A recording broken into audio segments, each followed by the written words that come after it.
만들었고, 또 아까 또 우리 아들이 영상 안 만드냐고 그래서 나 영상 안 만든다, 해야 된다고 그래서 당신이 만들어서 오늘 이렇게 했습니다. 참 감사합니다. 그래서 그 아이가 16살 묵은 아이가 무면허로 운전을 하다가 4명의 사람을 치었단 말입니다. 죽였어. 그래서 이제 큰 벌에 처해야 되는데 이 친구가 변호를 하기를 나는 큰 중병 환자다 그러는 거예요. 그래 네가 뭔 병에 걸렸는데? 네가 무슨 병인데? 하니까 나는 부자병에 걸렸습니다 그러는 거예요. 아니 네가 무슨 부자병에 걸렸는데? 나는 우리 집이 너무 부유해서 정말 어느 것 하나 부족함이 없습니다. 우리 어머니나 아버지는 내가 말만 하면은 모든 것을 다 해결해 주시는 분입니다. 그러니까 내가 구태여 막 용을 안 써도 되고 내가 구태여 뭐 성가시게 안 해도 다 되는 겁니다. 그러니까 내 욕망대로, 내 고집대로, 내 생각대로, 내 마음대로 내 인생을 내 마음대로 살아도 우리 어머니 아버지가 다 그 이후의 일들은 해결해주고 풀어주니까 나는 아무 걱정 없이 사는 사람입니다. 나는 아무것도 부족함이 없는 사람입니다. 그래서 그날도 술을 먹지 말아야 되는데 그럴 능력이 없었습니다. 차를 몰고 나가지 말아야 하는데 그를 억제할 수 있는 그런 역량이 나에게는 없습니다. 고삐 풀린 망아지였습니다. 나는 브레이크가 고장난 자동차입니다. 내가 그러고 싶어서가 아니라 내가 그 욕망이 끌어오르면은 그것을 제어할 수 있는, 그것을 붙들어 맬 수 있는 그런 능력이 저에게는 전혀 없습니다. 그러면서 변호를 하기 시작했어요. 들어보니까 이건 정말 자기의 죄가 아닌 거예요. 정말 좋은 부모라기보다는 부자 부모를 만나가지고 호의호식하면서 아무런 불편함 없이 살다 보니까 그런 어떤 정화가 된다든지 또 어떤 그 제어가 된다든지 그런 것들이 없이 아픔도 고통도 전혀 느끼지 못하고 인생을 살아갔던 거예요. 그래서 변호사인 것처럼 그 애가 그렇게 변호를 하니까 검사 판사가 그걸 듣고는 그럴 수 있겠다. 그렇게 해서 그 애를 감옥에다가 넣지 아니하고 보호관찰 10년을 때립니다. 보호관찰 10년을. 그래서 그 애가 보호관찰 10년을 맞아서 이제 집에 와서 자유롭게 생활을 해요. 술을 먹어서는 절대로 안 되고 차를 운전해서는 더더욱 안 되고 그러는 것들을 이렇게 룰을 정해줬어요. 지역을 벗어나면 절대 안 되고. 그런데 이 친구가 1년이 채 가지 못해서 다시 잡혀 들어옵니다. 술을 먹었어요. 그리고 지역을 벗어나지 말아야 했는데 벗어났습니다. 그래서 결국은 다시 감옥으로 돌아가게 됐다 그러죠. 그런데 그 감옥으로 돌아갈 때에도 마찬가지로 그 어머니하고 같이 즐거운 시간을 보내고 있었다 그래요. 그러니까 그 아이는 정말 좋은 부모를 만나서 좋은 혜택을 받아서 호강하고 지냈다고 볼 수 있지만은 그에게는 고난이라는 것이, 고통이라는 것이, 아픔이라는 것이 무언지를 전혀 알지 못하고 살아서 결국은 그 부유함이 그를 불행하게 만들고 그를 불행에 자초하게 되었다라 그런 얘기예요. 그러니까 고난이 없으면 좋을성 싶죠. 그냥 탄탄대로 승승장구하면 제일 좋을 것 같죠. 그런데 주님은 오늘 여기 있는 말씀에서도 내 하나님 여호와께서 이 40년 동안 네게 광야길을 걷게 하신 것을 기억하라.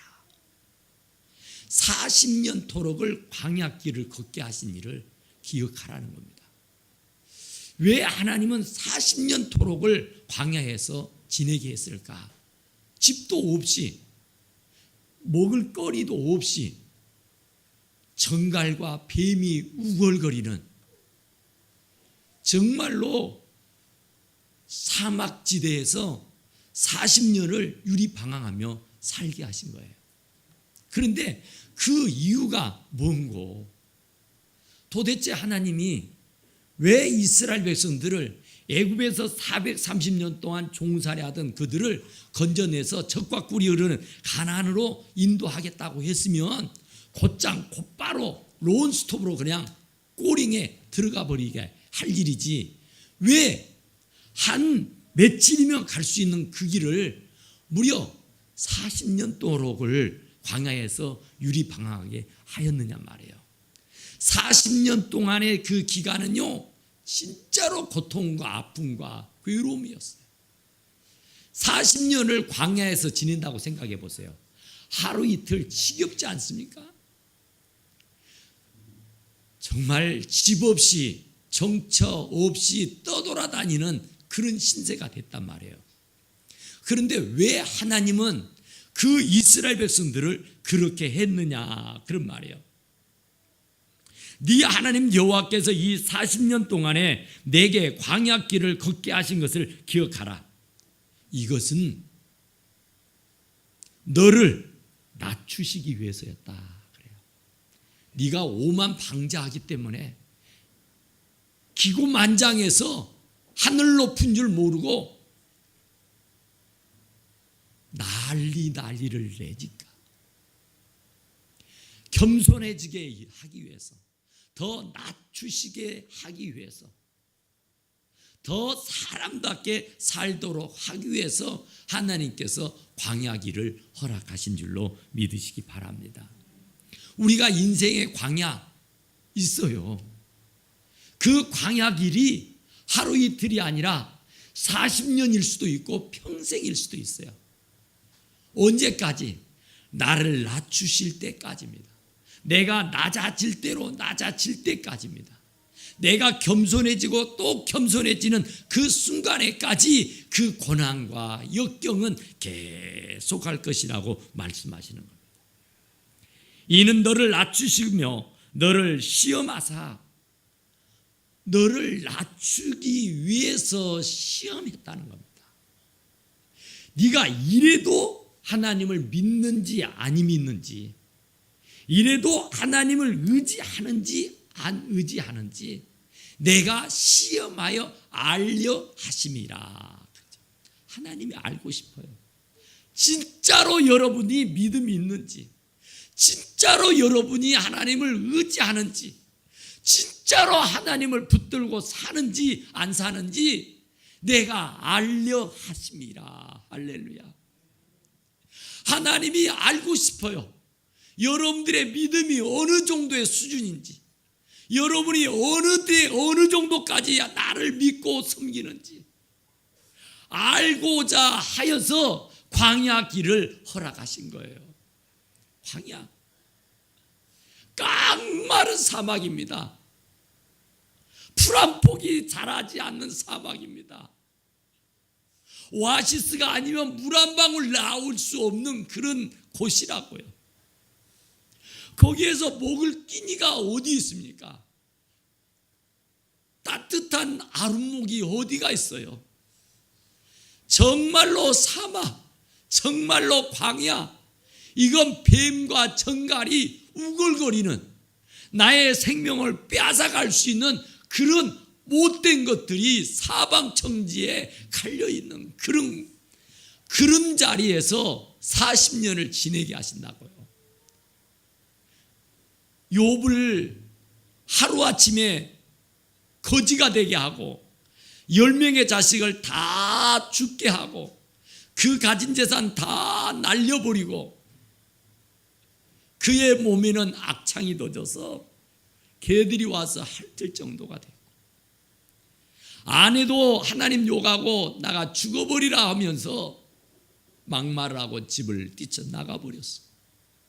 그리고는 이제 홀로 단신.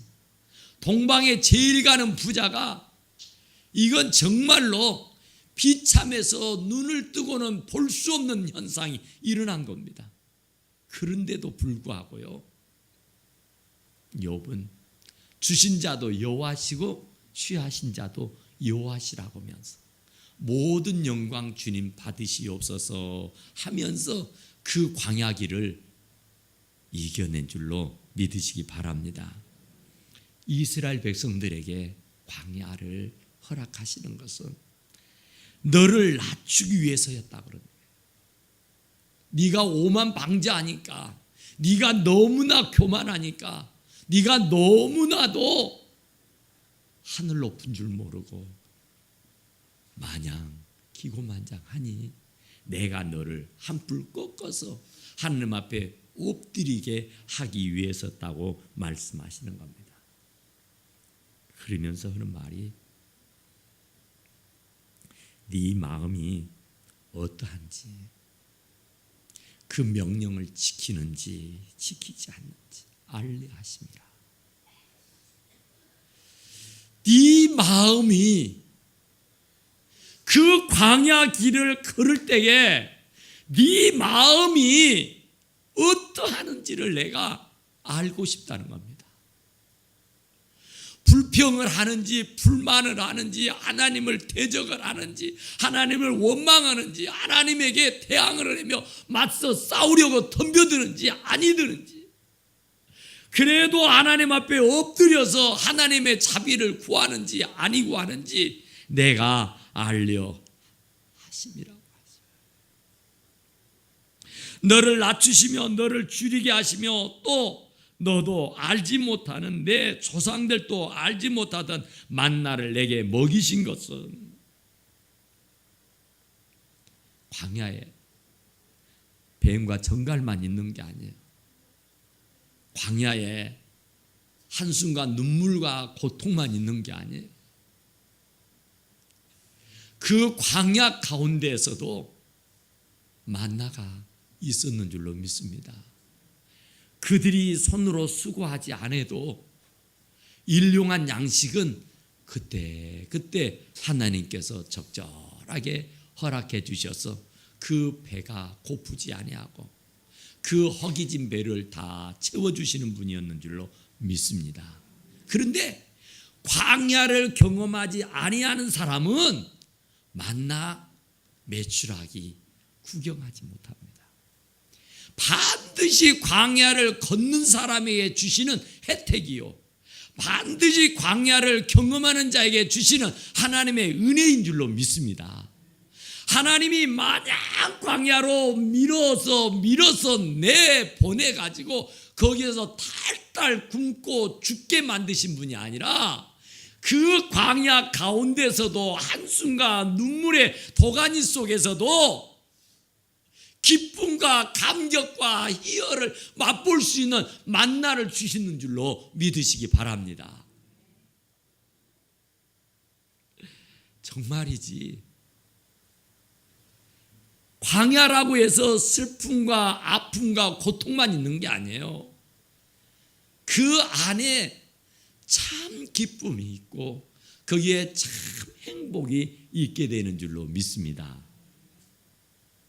우리가 살다 보면은 광야 길을 가요. 눈물의 도가니 속에서 살기도 한단 말입니다.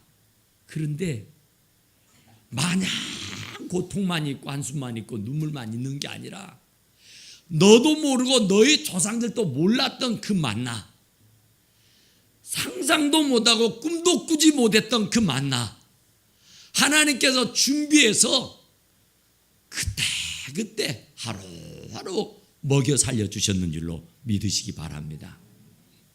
만나는요, 욕심사납게 많이 걷어다 놔두고 쟁여놓고 먹으면 안 되는 음식입니다.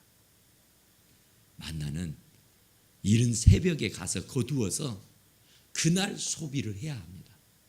그 다음 날까지 두면은 먹을 수가 없게 되는 거예요. 그래서 아무리 게으르고 나태한 사람이라도 먹고 살기 위해서는 이유를 불문하고 이른 새벽에 깨어서 신광야로 나가서 만나를 거두어다가 먹어야 해요. 그런데 그 만나의 양은 그날밖에 못 먹어요. 그러니까 한 달분, 두 달분, 세 달분 이렇게 주는 게 아니에요. 아니 좀 넉넉하게 우리가 음식에 유효기간이라는 게 있잖아요. 그래서 적어도 15일, 10일, 20일 정도는 되잖아요. 어떤 것도. 그런데 이 만나는 적어도 하나님이 주시는 만나라고 하면은, 하나님이 주시는 양식이라고 하면은 적어도 우리가 생각하기에는 한 달은 돼야죠. 한 달은. 이번에 제가 병원 가니까요, 4달치를 주더라고요. 4달치를. 와, 엄청나대. 4달 후에 봅시다 하더라고. 이놈 다 드시고 오라고. 근데 세상에 천지 만물을 말씀으로 창조하신 천지전능하신 하나님이 만나를 주시면서 쪼쪼쪼쪼쪼쪼쪼하게 하루, 유효기간을 하루로 준다는 거, 이게 얼마나 불편스러워요. 매일 병원에 와서 약을 타가라고 하면 그거 얼마나 불편스러워요. 얼마나 그게 힘겨운 일이냐고요. 그런데 왜 하나님은 그 병원의 의사처럼 한 4개월 정도 유효기간을 주어서 넉넉하게 편안하게 먹고 마시고 즐길 수 있도록 해 주셔야지. 왜 하나님이라면서, 전능자라면서 왜 하루밖에 유효기간을 주지 않았느냐 말이에요. 하나님의 은혜를 매일 받아야 할 줄로 믿습니다. 우리 인간은요, 하루도 주님의 은혜가 아니면은 살 수가 없어요. 주님의 은혜가 아니면은 하루 한 시간도 살 수 없다는 것을 깨달아 알도록 하기 위해서인 줄로 믿습니다. 하나님이 광야에서 만나를 내려주지 않으면은 그날 이후로는요, 아무것도 거둘 수가 없습니다. 직불이 하나도, 풀이 하나도 캐먹을 수가 없어요. 광야에서는. 그러기에 하나님이 절대절명입니다. 하나님이 아니고서는 절대로 내 끈이를 해결할 수 없고 내 목숨을 유지해 나갈 수가 없다는 사실을 가르쳐 주기 위해서인 줄로 믿습니다. 여기 말씀이 그러죠. 사람이 떡으로만 사는 것이 아니라 하나님의 입에서 나오는 모든 말씀으로 살 것이라고는 거. 사람은 육신의 양식만이 아니라 하나님의 영혼의 양식을 통해서 먹고 살아야 한다는 것을 말씀해 주시는 줄로 믿습니다. 그러니까 매일 나오는 거예요. 귀찮아도 성가셔도 매일매일 나와서 하나님의 은혜를 사모하는 거예요. 하나님, 오늘 또 만나를 주십시오. 하나님, 오늘 또 매출하기를 주십시오.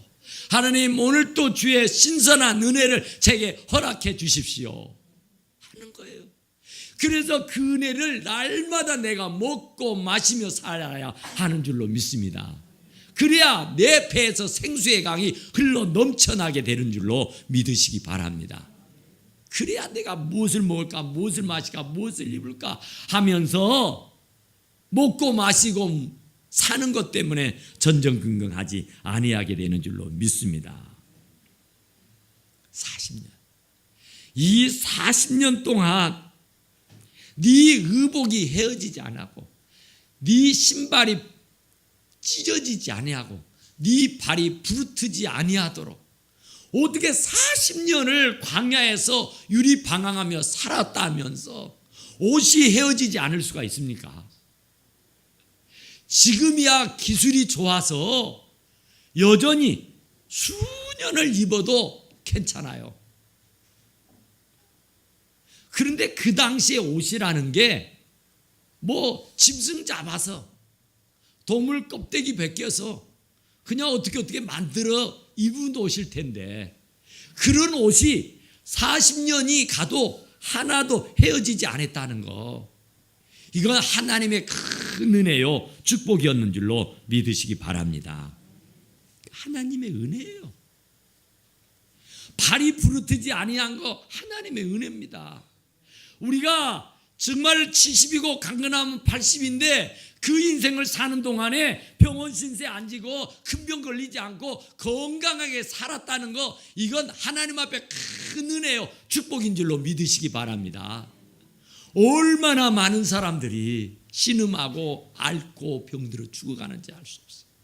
그런데 우리가 그런 환경 가운데 살고 있으면서도 우리가 건강하게 살고 있다는 것, 이건 진짜 하나님의 큰 은혜요, 하나님의 큰 축복인 줄로 믿으시기 바랍니다. 한 장 넘겨서 봅시다. 12절이요. 내가 먹어서 배부르고 아름다운 집을 짓고 거주하게 되며 또 네 소와 양이 번성하며 내 은금이 증식되며 내 소유가 다 풍부하게 될 때게. 여기도 보니까 여호와의 말씀이 네가 먹어서 배부르고 아름다운 집을 짓고 소와 양이 우리에 가득 차서 번성하고 네 은금이 증식이 돼서 네 소유가 많아지고 풍성하게 될 때면 네 마음이 교만하여. 우리가 잘 되고 잘 되면 벼는 익을수록 고개를 숙인다고. 좀 겸손해야 되는데 하늘 높은 줄 모르고 기고만장한다 그 말이에요. 네가 하는 것마다 잘 되고 형통하게 되면은 하나님을 무시한다 그런 거예요. 하나님을 도전한다는 거예요. 네 마음이 교만하여 네 하나님 여호와를 잊어버릴까 염려하노라 그래요. 그러니까 우리에게는 이 염려함이 없어지기 전까지는 계속해서요, 광야가, 환난이, 고난이, 시험이 밀어닥쳐 올 수밖에 없습니다. 어느 스승과 제자가요 서로 얘기를 주고받고 합니다. 그런데 그 제자는요 스승이 하는 일이 매사가 불평불만이에요.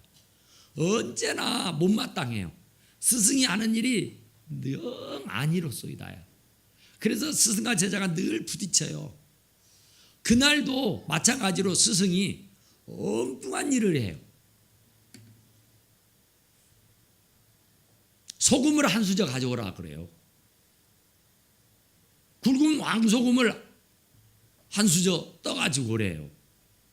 떠왔어요. 컵에다가 물을 좀 받아 갖고 오라요. 컵을 가져다가 물을 받아왔어요. 그랬더니 그 소금을 그 컵에다가 넣으라고 합니다. 넣었어요. 흔들어라 그래서 흔들었습니다. 저었어요. 소금이 다 녹았습니다. 그 물을 들이키라는 겁니다. 스승의 말이기에 제자가 거부할 수 없어서 그 짜릿짠 물, 왕소금이 한 숟가락 들어있는 컵의 물을 벌컥벌컥 들이켰어요. 그리고 나서 스승이 제자에게 어떠냐 맛이, 짜요 막 그런 거 짜지. 그리고는 다시 소금을 한 수저 떠온나. 또 뭐 하시려고요? 하여튼 떠오라면 떠와. 또 떠왔어요. 그리고는 가자. 그리고는 그 제자를 데리고 시냇가로 데려갑니다. 집 앞에 개울가가 있었는데 그 개울에 그 소금을 풀으라 그런 거예요. 개울에 그 소금을 풀었더니 소금이 온데간데 없이 사라져 버리죠. 그리고는 아까 들었던 그 컵을 가지고 그 컵으로 그 물을 떠서 먹으라는 겁니다. 그래서 그 물을 떠서 벌컥벌컥 들어 마셨어요. 그리고 났더니 스승이 제자에게 맛이 어쩌냐? 그러니까 좋은데요. 그렇지. 내가 너에게 하고 싶은 말은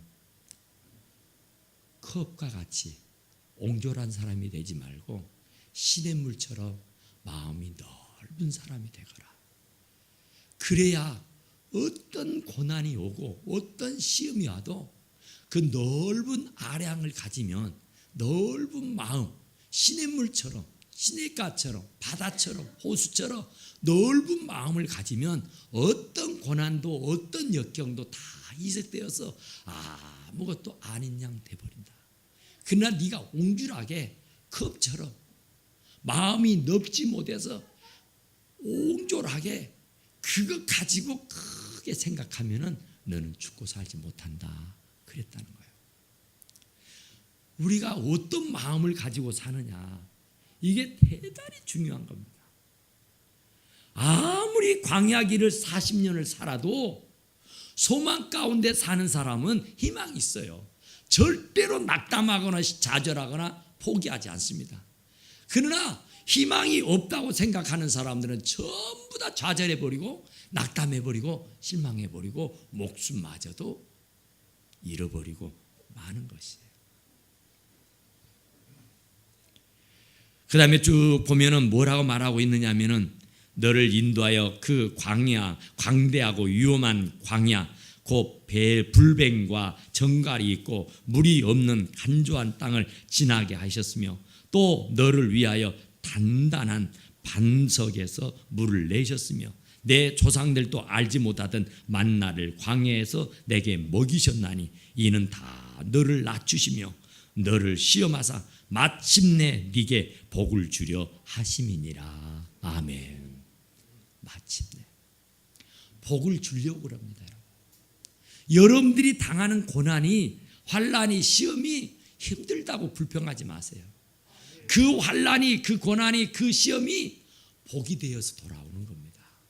변장한 복이에요. 그게 지금 내가 눈을 바로 뜨지 못하고 보지 못해서 그렇지, 내 영안이 닫혀져서 그렇지, 지금 이런 환난이, 이런 고난이, 이런 시험이, 이런 문제가, 이런 아픔과 고통이 결국에는 저와 여러분들에게 큰 복을 가져다주는 복의 통로인 줄로 믿으시기 바랍니다. 그러니까 힘들다고 어렵다고 불평불만 하지 마시고 감사하면서 그 가운데서도 하나님이 주시는 위로가 있다니까요. 하나님이 주시는 만나가 있단 말입니다. 그러니까 그 만나를 먹으면서 하나님의 은혜에 만끽하며 사시기를 간절히 축원합니다. 우리 찬송 하나 불러보게요. 429장 반주자 429장 고자님 찬송가 429장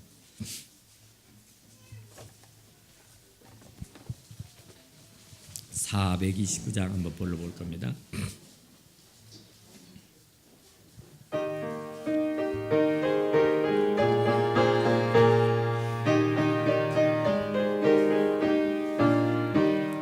세상 모든 풍파 너를 흔들어 약한 마음 낙심하게 될 때에 내게 주신 주의 복을 세거라.